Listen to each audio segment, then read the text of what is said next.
అంటే పాపము నీ శరీరములోనికి నీకు తెలియకుండానే ఒక జబ్బులాగా ప్రవేశించింది. తల్లిదండ్రులకి హెచ్ఐవి ఉంటే పుట్టే బిడ్డకు వానికి తెలియకుండానే హెచ్ఐవి వైరస్ ఉన్నట్టు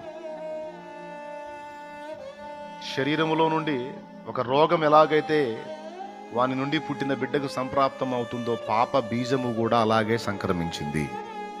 దావీదు తను పాపం చేసినప్పుడు 51వ కీర్తనలో దేవుని ముందుకు పోయి ఏం చెప్పుకుంటున్నాడో తెలుసా? దేవా, నేను ఇప్పుడు పాపం చేసి పాపిని కావటం కాదయ్యా, నా పుట్టుకలోనే పాపం ఉన్నది ప్రభా. నా పుట్టుకే తల్లి గర్భములో నేను పాపములోనే పుట్టాను, పాపములోనే నా తల్లి నన్ను గర్భమును ధరించినది. టోటల్ బీజమే పాప బీజంతో నేను వచ్చేసాను నాయన. దాని ప్రభావం నాలో పనిచేసింది. ఈ ఘట్టంలో దాన్ని గెలవలేకపోయాను, ఓడిపోయాను. నా ఎందుకు కనికరపడమని దేవుణ్ణి వేడుకున్నాడు. ప్రియులారా, మనము చేసినందున వచ్చింది కాదు పాపము. పాపం అనే బీజం మనలో ఉన్నందుననే మనం ఆ పని చేస్తున్నాం. మళ్ళీ ఒకసారి చెప్తాను, కొంతమంది బోధ మనం చేస్తే పాపం అన్నారు, చేయకపోతే పరిశుద్ధులం అన్నారు. లేదు లేదు లేదు, పాపం అనేది మన లోపల ప్రవేశించింది, ఒక జబ్బు మాదిరి.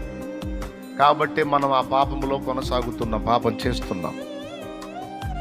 ఇది మనకు తెలియకుండా మనలోకి వచ్చింది. ఇది మీకు అర్థం కావాలి బాగా.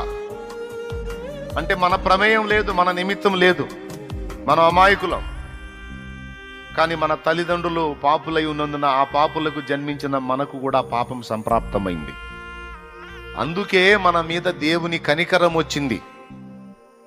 అందుకే మన మీద దేవునికి జాలి కలిగింది. అర్థమైందా?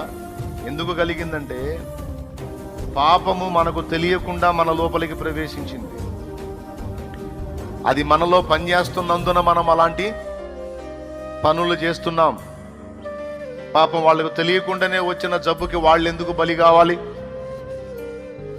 కాబట్టి వాళ్ళకు తెలియకుండానే వాళ్ళు పాపులైనందున, వాళ్ళు పాప బీజం కలిగి ఉన్నందున, తత్ఫలితంగా వాళ్ళు పాపం చేస్తున్నందున, వాళ్ళు చేస్తున్న చర్యలు వాళ్ళు ఎరుగకయే చేస్తున్నారు. వాళ్ళ లోపల ఆ పాప బీజం పనిచేస్తుంది. అందుకే సిలువ మీద అన్నాడు, తండ్రి వీరు ఏమి చేయుచున్నారో వీరు ఎరుగరు అన్నాడు.